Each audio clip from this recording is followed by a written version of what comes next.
vocal technique development. The ultimate international screaming vocal school. RMS Vocal Institute.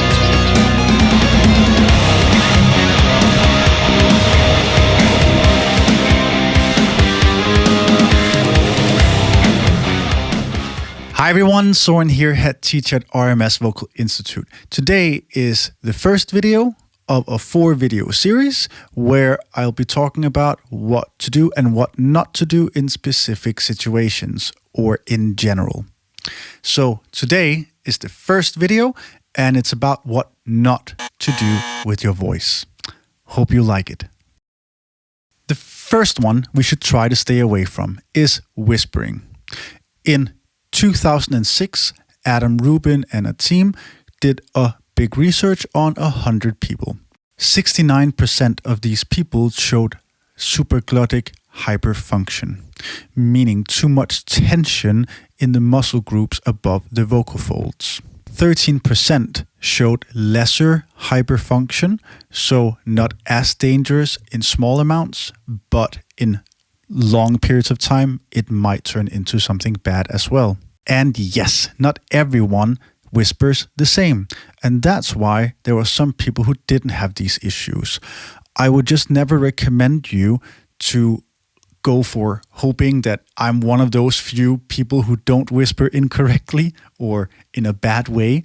So please, at least just feel it out at least. If you whisper for, let's say, half an hour, did you feel a lot of tension in the upper part of your neck or not? Do you feel discomfort, hoarseness, or anything like that? Then please stay away from whispering. Instead, if you really have to speak and you have some hoarseness or likewise, which might be the reason why you're doing the whispering instead of actually speaking up, well, speak up instead. Those few times, do your best to speak loudly enough for people to hear you. Otherwise, time to stay quiet, okay? And if your voice stays hoarse for anywhere between 2 to 3 weeks, see an ENT. That's what a really good ENT would tell you as well. The second thing to think about, well, it's medication. Sometimes it's life or death. I do understand this, and that's why I'm not talking to these cases. In general, I just want to make sure that you all know that sometimes what we consider as regular medication actually does have an effect on our vocal folds. So, for example, with asthma medication, very commonly used, but can actually have quite a big effect on the voice. In 2003, Eva IHRE is her last name, did a big study with 350 people about corticosteroids. Within these 350 subjects or people, they saw a very big correlation, a very obvious one, between people who use their voice a lot. So singers, voice actors, and so on. In general, people who use their voice a lot, that they had bigger issues than people who barely use their voice and use corticosteroids through their asthma medication. Here is, for example, a picture of what it could look like if you are taking asthma medication and having issues with your voice. You can see a lot of swelling and probably a lot of discomfort. So please talk with your doctor and at least maybe book an appointment with an ENT if you feel any issues while singing and having your asthma medication together. And even something as common as diabetes can also lead to voice issues. For example, you can end up with something called neuropathy, which is a weakening of the muscles that's closing the vocal folds to create phonation, and which can also lead to issues just controlling these muscles in general. Another one is hormones. Hormones is very hard to control for a million reasons. However, for example, during menopause, you should be more careful with your voice.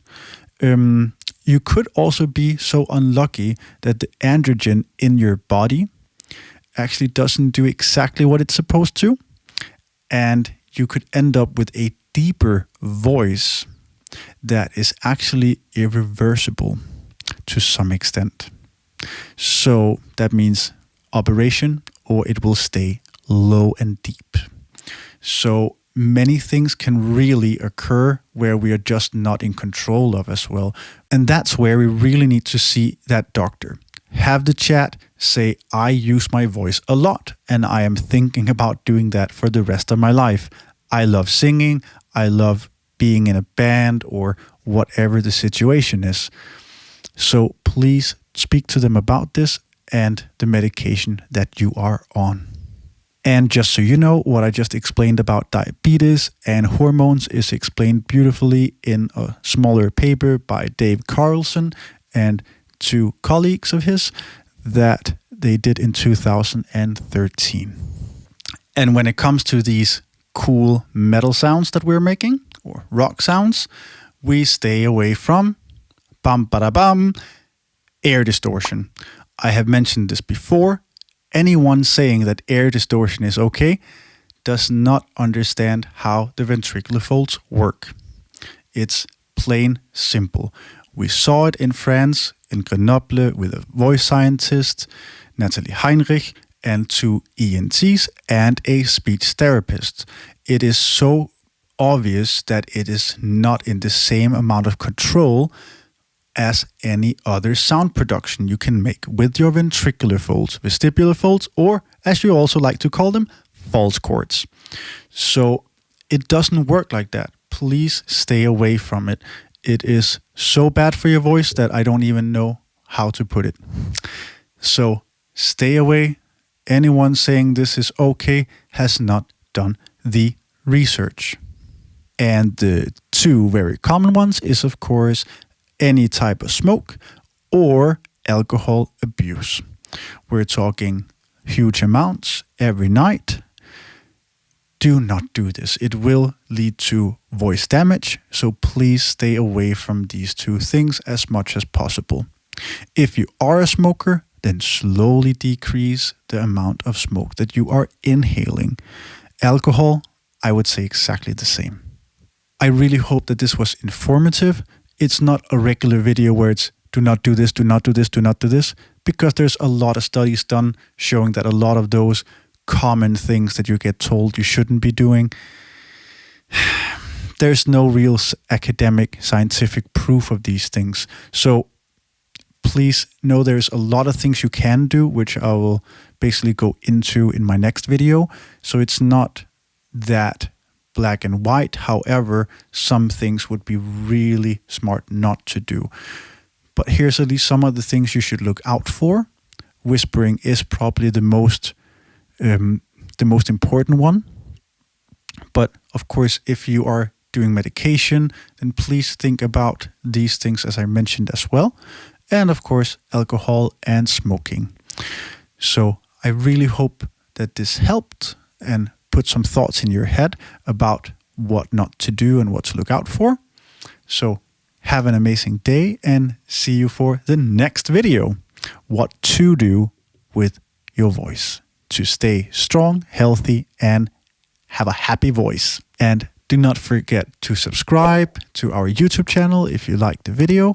And you probably want to see the next one. So subscribe, click that bell, and make sure you get all of our notifications. See you at RMS Vocal Institute.